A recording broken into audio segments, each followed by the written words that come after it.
Okay, so we already discussed about Torricelli's vacuum, and now we will see how we can measure the atmospheric pressure from Torricelli's experiment. So Torricelli found that 76 centimeter hydrargyrum pressure is atmospheric pressure. Now, how can we convert it into Pascal? Because we know that the unit of Pascal pressure is Pascal, right? How can we convert it? So if you remember, we already studied equation like this: P equal to H rho Z, right? So using this equation, we can convert it into Pascal. Now here we need H. H is the height or the depth. See, we have 76 centimeter here. So we will put it 76 divided by 100. Why 100? Because we are converting centimeter into meter, into rho density of mercury. It is 13,600.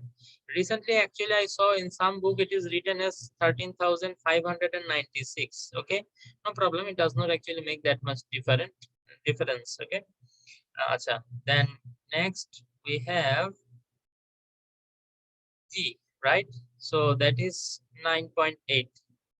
So if you multiply all of them, okay, if you do this multiplication, then you will see that you will get 101,325 Pascal. This is the value that you will get.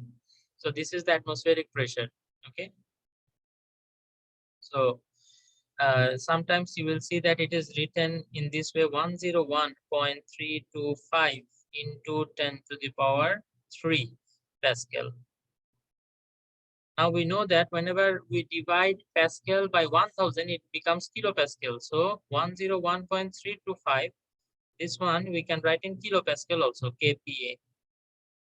Okay. So if you are writing in kilopascal, then there will be a decimal in between. I will write it again for you because I think it is not clear. 101.325 kilopascal.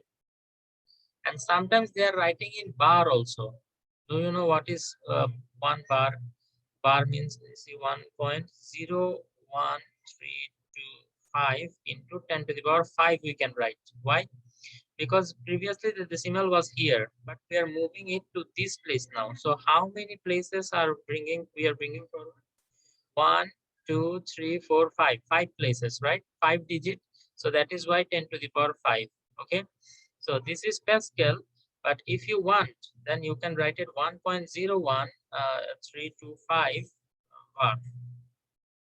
Okay, you can write it in this way also. It's up to you. Achha. So that is all about Torricelli's experiment. Now we will talk about stress and strain.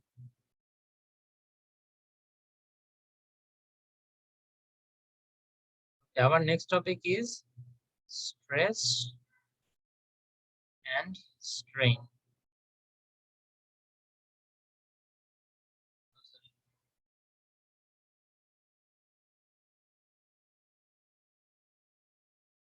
Strain. Okay. Both of them are actually related to elasticity. Elasticity. Now, we are already familiar with the word elasticity, right? আমরা প্রায় shopping মলে গিয়ে ওই যে pant ট্যান্ট বা যে কোনো একটা গেঞ্জি এটা টেনে টুনে দেখি যেটা ইলাস্টিক আছে কিনা। ইলাস্টিক মানে এটাকে ডিফর্ম করা যাচ্ছে এবং ডিফর্ম করার পরে ছেড়ে দিলে এটা আবার আগের মতো হয়ে যাচ্ছে কিনা। ঠিক আছে, তো তাহলে এখান থেকে আমরা আসলে বলতে পারি যে একটা স্প্রিং এর কথা যদি আমরা চিন্তা করি, একটা স্প্রিং এটাকে যদি আমরা এখান থেকে মনে করো একটু টেনে এদিকে টানি, তাইলে দেখা যাবে কি এটা ইলংগেটেড হবে, তাই না? এটা একটু লম্বা হয়ে যাবে, এরকম হয়ে যাবে, ঠিক কিনা? জি স্যার। তো জি স্যার। আমি যদি আবার যে ফোর্সটা দিয়ে আমি এটাকে টানছিলাম সেই ফোর্সটা যদি উইথড্র করি, তাহলে দেখা যাবে এটা আবার আগের অবস্থায় ব্যাক যাবে, রাইট? জি স্যার। তো এখানে ইলাস্টিসিটি বলতে আমরা কি বোঝাচ্ছি? ইলাস্টিসিটি হচ্ছে একটা প্রপার্টি অফ আ ম্যাটেরিয়াল। ওকে, এই প্রপার্টিটা কি? যেমন তুমি এটাকে যখন ডিফর্ম করা ট্রাই করবা, এ ডিফর্ম হইতে চাইবে না, উল্টা দিকে একটা ফোর্স অ্যাপ্লাই করবে। তুমি যখন এটাকে এদিকে টেনে ইলংগেট করতে যাচ্ছ, তুমি অটোমেটিক্যালি বুঝতে পারছো ও এদিকে একটা ফোর্স জেনারেট করতেছে, তাই না? উল্টা দিকে এবং ওই ফোর্সটার কারণেই কিন্তু এই যে এই ফোর্সটার কারণেই কিন্তু বেসিক্যালি তুমি যখন এই ফোর্সটাকে ক্যান্সেল করে দিবা সাথে সাথে কি হবে, ও আবার আগের অবস্থায় ব্যাক যাবে। তো যেসব বডি ডিফর্ম, তুমি যখন ডিফর্ম করতে চাইবা তখন ও উল্টা দিকে একটা ফোর্স জেনারেট করতে পারবে, সেসব বডিকে আমরা বলতে পারবো যে এসব বডি হচ্ছে ইলাস্টিক বডি। বিষয়টা কি ক্লিয়ার? যেসব জি বডি স্যার। আমরা ফোর্স অ্যাপ্লাই করব, ঠিক আছে, ডিফর্ম করতে চাইবো, কিন্তু ডিফর্ম করার সময় আমরা বুঝতে পারবো যে ওরা উল্টা দিকে একটা ফোর্স জেনারেট করতেছে। যেমন মনে করো একটা স্প্রিং কে তুমি ইলংগেট করতে চাইলে তো কি হবে ওটা দেখলাম, ঠিক আছে। এখন মনে করো ইলংগেট, এখন আমি এটাকে এদিকে ফোর্স অ্যাপ্লাই করলাম, এদিকে ফোর্স অ্যাপ্লাই করলে কি হচ্ছে, এটাকে আমি কন্ট্রাক্ট করতে যাচ্ছি, তাই না? তো কন্ট্রাক্ট করতে এদিকে যখন আমি ফোর্স অ্যাপ্লাই করবো, যে এদিকে যখন ফোর্স অ্যাপ্লাই করবো, ও কিন্তু তখন আর এদিকে ফোর্স দিবে না, ও এখন মানে এদিকে ফোর্স জেনারেট করবে, ঠিক কিনা? মানে আমি যেদিকে ফোর্স দিব তার উল্টা দিকে ও একটা ফোর্স জেনারেট করবে, রাইট? যে আমরা বুঝতে পারবো যে ও আসলে আমরা যেদিকে নিতে চাচ্ছি ওকে, ও সেদিকে যাইতে যাচ্ছে না বা সেরকম ডিফর্ম হইতে যাচ্ছে না। তো এই যে ফোর্সটা যে জেনারেট করতে পারবে আমরা তাকেই বলবো যে তার ইলাস্টিসিটি আছে। বিষয়টা কি ক্লিয়ার? যদি কোনো অবজেক্ট এরকম হয় যে মানে আমরা ফোর্স দিলাম বা এটার এগেইনস্টে ও কোনো ফোর্স যদি না দিতে পারে, তাহলে আমরা বলবো ওর মধ্যে ইলাস্টিসিটি নাই। ওকে? জি স্যার, আচ্ছা, আন্ডারস্টুড। তো এদিক থেকে একটা কোশ্চেন খুব ইম্পর্টেন্ট যেটা আসে সেটা হচ্ছে steel is more elastic than rubber. এই কথাটা আসলে আমাদের যে কমন সেন্স ওইটার এগেইনস্টে যায়। আমরা আসলে এই ইলাস্টিসিটি জিনিসটা প্রপারলি বুঝি না দেখেই আমরা এই জিনিসটা বুঝতে পারি না। এখানে বলছে steel is more elastic than rubber, কিন্তু রাবার তো অনেক ইলাস্টিক আমরা জানি, তাই না? কমন সেন্সে আমরা যে ইলাস্টিক ওয়ার্ডটা ইউজ করি সেই হিসাবে রাবার হচ্ছে বেশি ইলাস্টিক, কিন্তু না, according to physics steel actually এটা ইলাস্টিসিটি যে ডেফিনেশন, সেই ডেফিনেশন অনুযায়ী যদি তুমি দেখো স্টিলই বেশি ইলাস্টিক হবে। এখন কিভাবে এটা হইতে পারে, তো সেটা আমরা একটু দেখার চেষ্টা করি। তুমি দেখো আমরা স্টিলকে যখন একটা ফোর্স দিব, যে এটাকে আমরা লম্বা করার জন্য অথবা শর্ট করার জন্য যখনই ফোর্সটা দিব, আমি কি খুব ইজিলি করতে পারবো এটাকে? আমি না কিন্তু খুব ইজিলি স্যার, এটাকে পাবো না। ডিফর্ম করতে পারবো না। কেন? কারণ আমি ফোর্স দেওয়ার সাথে সাথে ও উল্টা যে একটা ফোর্স জেনারেট করবে সেই ফোর্সটা অনেক বেশি। ও যে ফোর্সটা জেনারেট করে ওকে কেউ ডিফর্ম করতে চাইলে ও উল্টা যে ফোর্সটা জেনারেট করে এটা অনেক বেশি, অ্যাজ এ রেজাল্ট ওকে তুমি ডিফর্ম করতে পারবা না। আর রাবারের ক্ষেত্রে কি হয়, রাবারের ক্ষেত্রে তুমি কিন্তু অল্প একটু ফোর্স দিলেই দেখা যাবে এটা লম্বা, অথবা যদি শর্ট করতে চাও ফোর্স দিলেই কিন্তু তুমি এটা করে ফেলতে পারতেছো অনেক ইজিলি। তার মানে কি, এই রাবার যে উল্টা দিকে যে ফোর্সটা দেয় তুমি ওকে ডিফর্ম করতে চাওয়ার সময় উল্টা দিকে যে ফোর্সটা দেয় সেই ফোর্সটা কিন্তু কম। এই যে ফোর্স দেওয়ার ক্যাপাবিলিটি এটাকেই তো আমরা বলতেছিলাম ইলাস্টিসিটি, ঠিক কিনা? এই যে এই যে ফোর্স যে উল্টা দিকে যে ফোর্সটা জেনারেট করতে পারবে সেটাকে আমরা এতক্ষণ ধরে বলতেছিলাম ইলাস্টিসিটি। তো এই ফোর্সটা যে বেশি দিতে পারবে তার ইলাস্টিসিটি বেশি বলবো না আমরা? জি স্যার। এখন এই ফোর্সটা কে বেশি দিতে পারে, রাবার আর স্টিলের মধ্যে কে বেশি ফোর্স দিতে পারে? উল্টা দিকে ফোর্সটা কে বেশি দেয়? ডেফিনেটলি স্টিল দেয়, তাই না? এই Still, কারণে স্টিলকে ডিফর্ম করতে আমাদের এত কষ্ট হয়ে যায়, খবর হয়ে যায় একদম। তো এই কারণে মনে রাখতে হবে যে এটা এক্সপ্লেনেশন আমরা এভাবে দিব, that the opposing force that is generated within the steel, এই যে অপোজিং ফোর্স যেটা আমরা তো একটা ফোর্স অ্যাপ্লাই করবোই, ঠিক আছে, তো ওইটার অপোজিট দিকে যে ফোর্সটা জেনারেট হবে বডির মধ্যে সেটাকে আমরা বলি opposing force. So the opposing force that is generated within the steel is much more higher than the force that is generated in rubber when we are trying to deform them. So as a result we can say that the steel has more elasticity than rubber. কেউ যদি এই দুইটা line properly একটু লেখে সে 2 out of 2 পাবে। আর অনেকেই মানে অনেক কাহিনী করে, যারা বুঝে না প্রপারলি তারা এটা সেটা বলে হ্যান ত্যান 2 পেজ লিখে ফেলে, ভাবে যে অনেক বড় লিখলে হয়তো বেশি মার্ক পাওয়া যাবে। কিন্তু ফিজিক্স বা কেমিস্ট্রি বায়োলজি বলে এগুলাতে আসলে তুমি কিন্তু ওই যে যেসব ডেসক্রিপটিভ সাবজেক্ট আছে না, যেমন বাংলা, সোশ্যাল সায়েন্স, এগুলোর মতো যদি পেজের পর পেজ লেখো you will not get mark. যতক্ষণ না তুমি মেইন কথাটা লিখতেছো ততক্ষণ পর্যন্ত তুমি আসলে মার্ক পাবা না। তো এই জন্য আর কি, ঠিক আছে। আচ্ছা, তো এবার আসো আমরা ইলাস্টিসিটি জিনিসটা বুঝতে পারলাম। ইলাস্টিসিটির সাথে রিলেটেড দুটো ভেরি ইম্পর্টেন্ট টপিক, সেটা হচ্ছে স্ট্রেস আর স্ট্রেইন। এখন স্ট্রেস আর স্ট্রেইন কি খেয়াল করো, আমরা এখানে দেখলাম কি যে একটা বডির উপরে আমরা ফোর্স অ্যাপ্লাই করি এবং সেই বডিটার একটা সার্টেন এরিয়া আছে, তাই না? তাইলে এই যে ফোর্সটা আমরা দিলাম, সরি, আমরা যে ফোর্সটা আসলে ওই বডির মধ্যে জেনারেট হবে সেটা ডিভাইডেড বাই যে এরিয়া, এটা ইকুয়াল টু আমরা কি বলতে পারি দেখি বলো তো। বেসিক্যালি এটা ইকুয়াল টু হচ্ছে প্রেসার, তাই না? Pressure is equal to force divided by area. এই প্রেসারটাই হচ্ছে কি স্ট্রেস। মনে রাখবা, stress and pressure they are the same thing. তবে আমরা তাহলে অনেকে কোশ্চেন করতে পারো যে স্যার তাহলে প্রেসার কে প্রেসারই বলতাম, স্ট্রেস কেন বললাম? স্ট্রেস যখনই বলবো তখনই আমরা বুঝবো যে এটা একটা ইলাস্টিক বডির ক্ষেত্রে আমরা অ্যাপ্লাই করতেছি।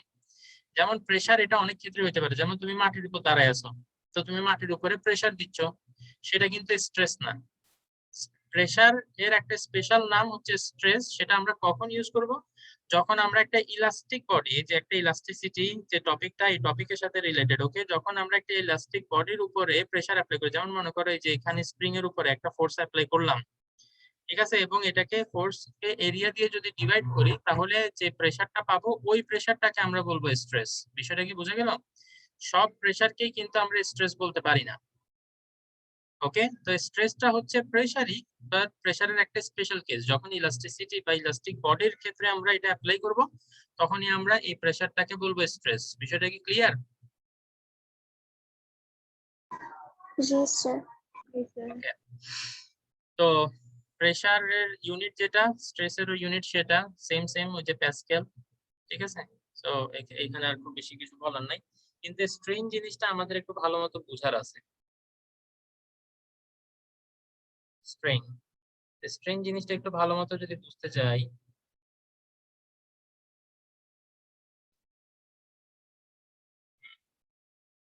এটাকে বলা যায়, দা ডেফিনেশনটা আগে দেখতে হবে। The change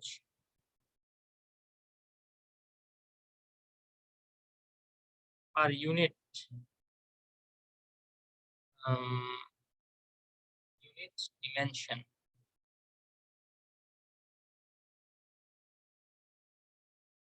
change per unit dimension, যেমন মনে করো আমরা যদি লেংথের ক্ষেত্রে বলি, ফর লেংথ, লেংথের ক্ষেত্রে আমার এই ডেফিনেশনটা কিরকম হবে? ধরো কোনো একটাকে আমি ফোর্স অ্যাপ্লাই করে শুধু লেংথ চেঞ্জ করলাম, তো তাইলে কি হবে? The change of length per unit length. এখন এটা কিভাবে বের করা যায়? যেমন মনে করো একটা এক্সাম্পল দেই, আমার কাছে একটা রাবার আছে, যে রাবারটার শুরুতে লেংথ ছিল 5 মিটার।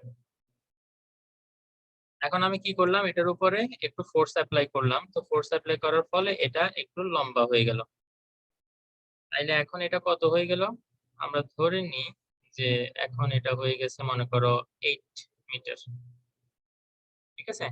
তো তাইলে এখন আমরা যদি স্ট্রেইনটা বের করতে চাই, স্ট্রেইনের বের করতে চাই, তাইলে আমাদের বের করতে হবে এই 1 মিটারের জন্য কতটুকু চেঞ্জ হয়েছে। তো ফার্স্ট অফ অল আমার কি লাগবে? ফার্স্ট অফ অল আমার লাগবে কি চেঞ্জ কতটুকু। এই যে এখানে আমরা জানি না, চেঞ্জ অফ লেংথ বের করতে হবে। তো তাহলে চেঞ্জ অফ লেংথ বের করো। কেউ বলতে পারবা লেংথ কতটুকু চেঞ্জ হয়েছে?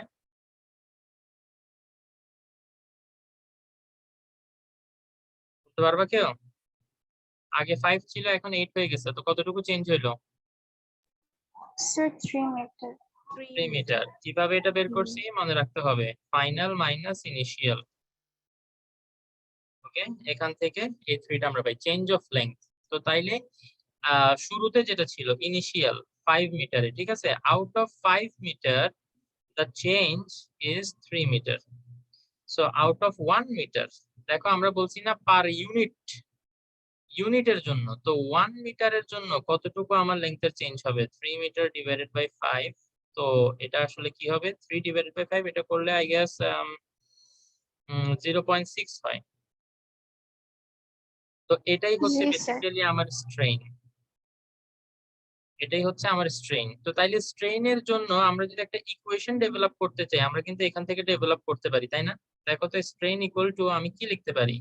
স্ট্রেন ইকুয়াল টু একটা ফ্র্যাকশন কি, যেটার উপরে বসবে চেঞ্জ কতটুকু হয়েছে। তো তাইলে আমরা লিখবো চেঞ্জ ইন ডিমেনশন। লেংথ এর কথা বললে ডাইমেনশনের জায়গায় লেংথ বসবে আর কি। যদি এরিয়া চেঞ্জ হয় তাহলে হবে চেঞ্জ ইন এরিয়া, যদি ভলিউম হয় তাহলে চেঞ্জ ইন ভলিউম। তো এরিয়া, লেংথ, ভলিউম এগুলো সবগুলো তো ডাইমেনশনই, তাই না? তো আমি কমন হিসেবে ডাইমেনশন লিখলাম। So change in dimension divided by initial dimension. Initial dimension, এটাই হচ্ছে মূলত স্ট্রেনের ডেফিনিশন। তো স্ট্রেনের ইউনিট যদি আমরা বলি, কেউ কি বলতে পারবা যে স্ট্রেনের ইউনিট কি হইতে পারে? খেয়াল করো, আমি যদি একটা সিম্বল হিসেবে লিখি চেঞ্জ ইন লেংথ মনে করো, তাইলে এটা হবে ডেল্টা এল। এই ডেল্টা, এই যে ট্রায়াঙ্গেলের মতো যে শেপটা দিলাম না, এটাকে বলে ডেল্টা। ডেল্টা এল মানে চেঞ্জ ইন লেংথ। খেয়াল করো, ডেল্টা মানে চেঞ্জ বোঝায় কোনো কিছুর, চেঞ্জ। আর এল মানে কি? এল মানে হচ্ছে লেংথ। তো এই দুইটাকে যখন আমি একসাথে লিখবো ডেল্টা এল, এটা বোঝাবে চেঞ্জ অফ লেংথ অথবা চেঞ্জ ইন লেংথ, ঠিক আছে? আর ইনিশিয়াল লেংথ সেটাকে যদি আমরা L1 ধরি, তো তাইলে নিচে বসবে L1, কারণ ঠিক আছে, যেটা কিনা আমাদের এই ক্ষেত্রে 5 মিটার ছিল না, এটাকে আমরা মনে করো যে ইন জেনারেল আমরা যদি ধরি যে শুরুতে L1 ছিল, ঠিক আছে, তো তাইলে সেই L1টা নিচে বসবে। ওকে, তো এটা হচ্ছে স্ট্রেনের আমার ইকুয়েশন। আমরা যখন ম্যাথমেটিক্যাল প্রবলেম সলভ করব তখন আমরা এই স্ট্রেনের জন্য এই ইকুয়েশনটা ইউজ করব। এখন এখানে আমার যেটা জানতে চাইছি তোমাদের কাছে, যে ইউনিট কি হবে? Metre, kilometre, second, K G, metre. Newton? হ্যাঁ, মিটার। মিটার। মিটার না? মিটার। আচ্ছা ঠিক আছে, আমরা দেখি। খেয়াল করো এখানে যে আমরা এই যে 3/5 যে আমরা করছিলাম, এই যে 3/5 এ আমরা কি দেখছি? এই 3টা কি ছিল? এই 3টা একটা মিটার ছিল না? এই যে এখান থেকে দেখা যায় না, 3টা জি একটা স্যার। মিটার ছিল। আবার 5টা কি? 5টাও একটা মিটার ছিল, ঠিক কি না? জি স্যার। তাহলে জি স্যার। মিটার আর মিটার কাটাকাটি গিয়ে কিছু থাকবে? না। 1। বলো, কিছু থাকবে? তাহলে স্যার স্ট্রেনের কি কোনো ইউনিট নেই? দেখো,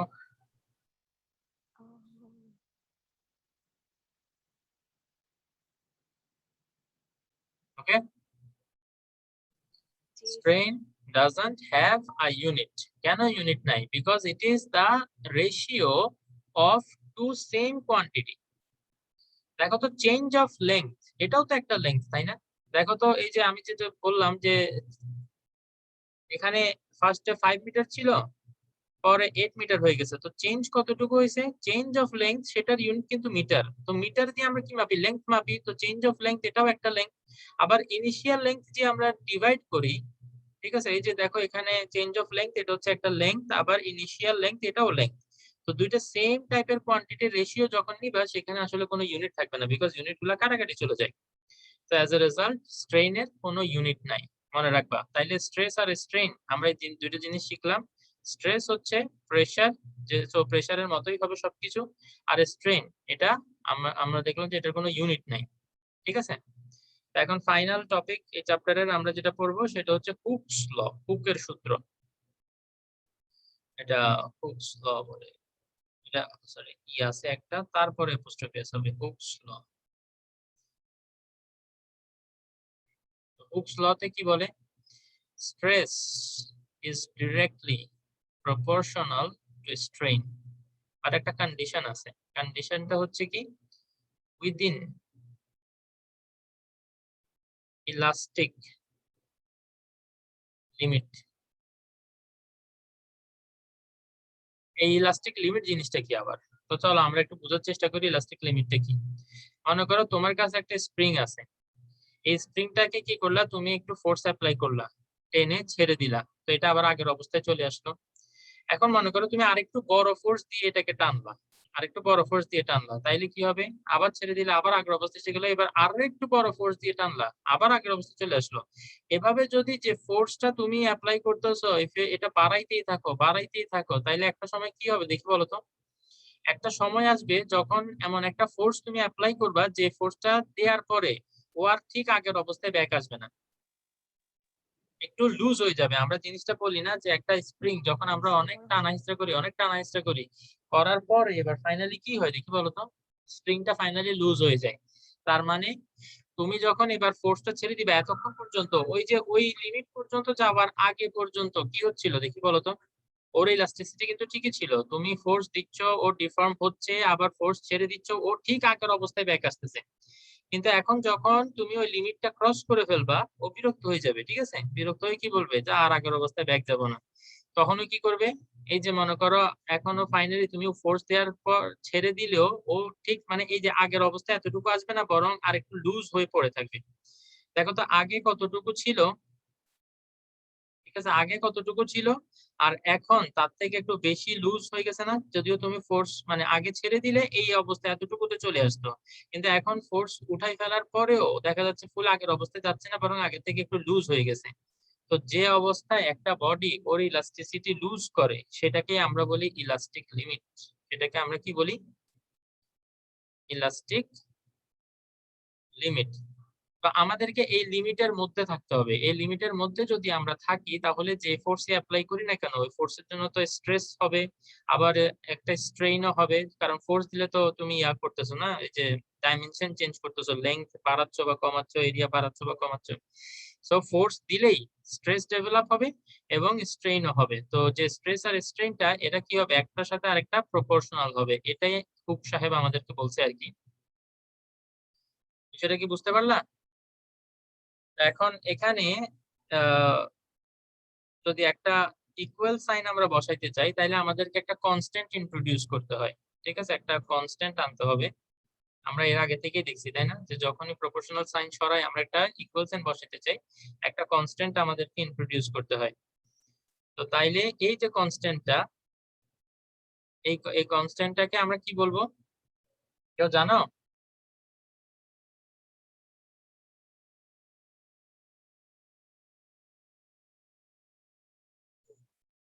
আমি ক্লাস নিচ্ছি।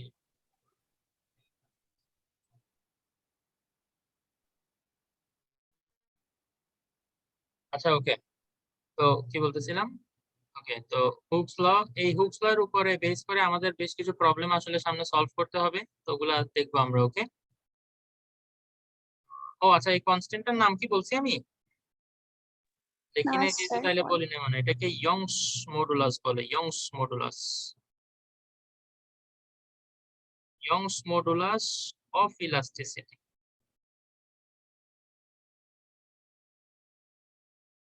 এগুলার আরো অনেকগুলো টাইপ আছে, যে টাইপগুলো তোমাদেরকে আসলে এসএসসি লেভেলে দেখাবে না, এগুলো তোমরা যখন এইচএসসি লেভেলে যাবা তখন এগুলোর ব্যাপারে আরো ডিটেলসে জানবা।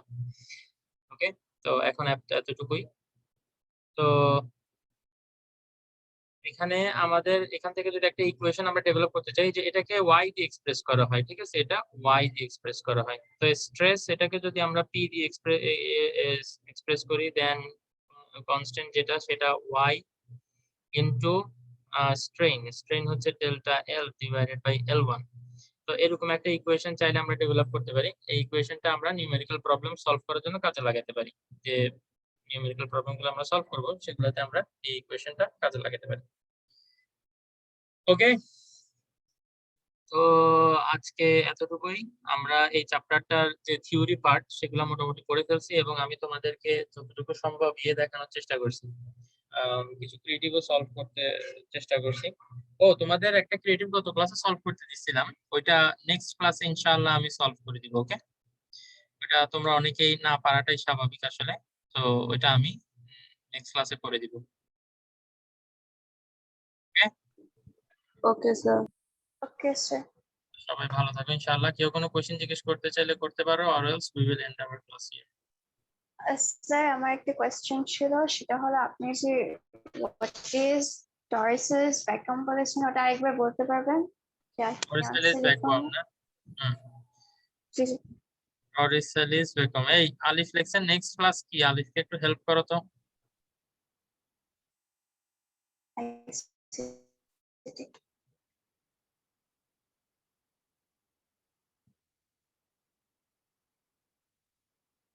টরিসেলিস ভ্যাকুয়াম, এই যে দেখো যখনই আমরা এই যে টেস্ট টিউবটা আছে না, এই টেস্ট টিউবটাকে উল্টা করে যখন আমরা এই পানির মধ্যে রাখবো তখন এই যে এই খোলা মুখটা যেটা, এটা তো নিচের দিকে থাকবে তাই না, এবং নিচের এই জি পার্টটা যেটা সেটা থাকবে এই এখানে উপরের দিকে।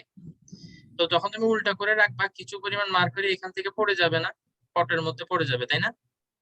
তো পট পুরোটা কিন্তু জি পড়বে না, ঠিক আছে, একটা সার্টেন লেভেল পর্যন্ত পড়ে থেমে যাবে, এটা আমরা জানি। তো এই যে এই লেভেলের উপরে, এই লেভেলের উপরে দ্বারা আমি একটু ইরেজ করি এই জায়গাটা, এই যে এখানে যে খালি একটা জায়গা দেখা যাচ্ছে না যেখানে মার্কারি নেই, মার্কারি লেভেল কিন্তু শুরু হচ্ছে কোথা থেকে, এই যে এইখান থেকে মার্কারি লেভেল শুরু হচ্ছে, ঠিক আছে, পটের ভিতরে এই যে টেস্ট টিউবের ভিতরে এটা নিচে মার্কারি, এখানে মার্কারি আছে যেটা আমি ব্লু কালার করতেছি টেস্ট টিউবের ভিতরে, এটার উপরে টোটালি এটা ফাঁকা জায়গা।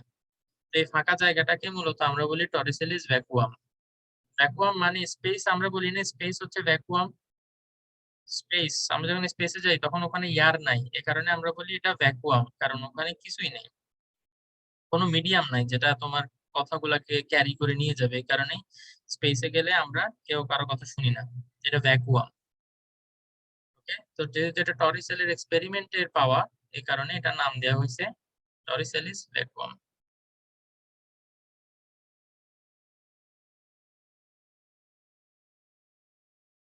আচ্ছা, আমি এখন এইভাবে যে একটা কার্সর মুভ করতেছি, তোমরা কি এটা দেখতেছো, একটা গোল জিনিস দেখা যাচ্ছে যে, তোমরা কি একটা গোল জিনিস দেখতে পাচ্ছ? দেখতে পাচ্ছ না মনে হয়, না? না স্যার। ওকে, যাই হোক, তো ঠিক আছে। ওকে, তাহলে সুমাইয়া বুঝতে পারছো? জি স্যার।